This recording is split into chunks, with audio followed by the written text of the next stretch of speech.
के नहीं खे ध्यान दे। अच्छा ताहर धांगला से वो लोग सब उठ जाए। बहुत ही सुंदर सुंदर गीत संगीत अब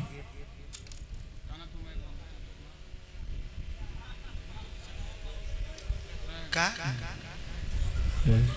महावीर चालीसा एगो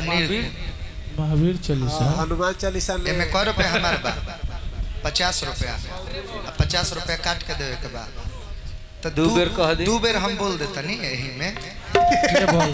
काहे कोनो दिक्कत ना दिक्कत में कमी बा दू बेर बोल के दू गो निर्गुण गा देव तर और पूरा हो जाए ठीक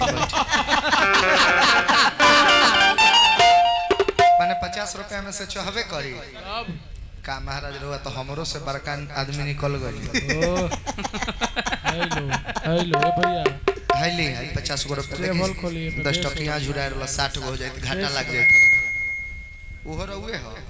तो हमरा भेरी अपन बा का हेलो हमरा भेरी अपन कुछ हो नहीं खजाव ना गाड़ी पर चले नहीं हमार हो भाई महाराज रहुए सब न दिहले बनी जौन घर बनता चाहे घर में जौन रहत नहीं हमार हो रहुए सबके दिहल हो दोसर बात का काल से 10 रुपया देवल छोड़ दी कुत्ता के हाल हो जाए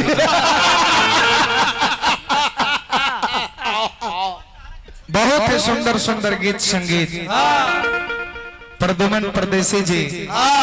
बड़ा अच्छा अच्छा गौलन देखो अपने में पहले राय सलाह गौलन अपने में लड़ता शैलेंद्र सिंह रामा शंकर सिंह ला हाल मत अपने में मुंह ना चुना चुनी मत करो लोग भाई तू लोग पहले अपना में राय सलाह रहे तो ठीक रही अच्छा अच्छा गीत संगीत सुने सुनावे का मिलल है खुशी भइला बहुत खुशी भइला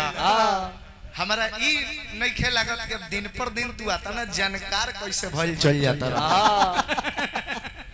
माने जितना देरी प्रसंग गवले ह 66 खाली मृत्यु मृत्यु मृत्यु मृत्यु कहले मृत्यु के ह त जन्म कैसे भइल त मृत्यु के ब्रह्मा जी अइले त विष्णु जी अइले त मृत्यु के कोनो एथी ना लगी त दोष ना लगी त मृत्यु होला त फिर मृत्यु होइबे करी बहाना बनी त फिर मृत्यु होई हद भाई यार का गौले वाला फिर से हम उठा के सभे से पारा पारी पूछ दी तो केहू के थोड़ो सा पता ना हो कि शुरुआत कहां से क के खत्म कहां कइला लोग के उतने पता चलल हो कि हम मृत्यु होला तो पहलहू से पता बा कि फलना के मृत्यु हो तारा मृत्यु कह देला से केहू के पता नहीं खे कि कौना कारण मृत्यु होला ज्यादा जब जानकारी पेश करत रह तो तारा जगह पर आ जाए प्रदुमन परदेसी का करे खातिर रहते रोशनराज का करे रहते एजा सुखनंदन जादू होते एजा रामा शंकर जादू होते अब बुझत रह के हमरा से बर एजा जानकारी नहीं खे जानकारी वाला लोग के ढेर लोग के देखनी रामायण महाभारत के घड़ी छापत चलत लोग कुत्ता नहीं खे पूछ ढेर जानकारी वाला लोग के हम देखनी यही उमरवा में तो देखो ओवर चालाक का बुर्बक में अंतर होला चालाक में अब पागल में बहुत अंतर होला काहे चालाक कोनो चीज सोच समझ के करी आ कबो दोसरों के सुनी का शायद ओकरा लगी कि हम ही गलत होके तो चालाक जे रहे 2 मिनट रहुओ बतिया सुनी आ तब ऊपर सोचिया बुर्बकवा बिना सोचले अपने मन के जौन करे कोई करी तो चालाक में अब बुर्बक में अंतर होला बाकी बुर्बक में आ ओभर चालाक में कोनो अंतर ना होला काहे कि उ त लाइसेंस मिलल बा बुर्बक के ह उ केहू के ना सुनी लेकिन ओभरो चालाक जौन रहे से ओहो केहू के ना सुनेले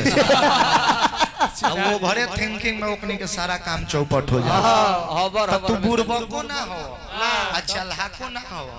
तब का हो ओभर चालाक हो यही से तू डेगे डेगे फसेला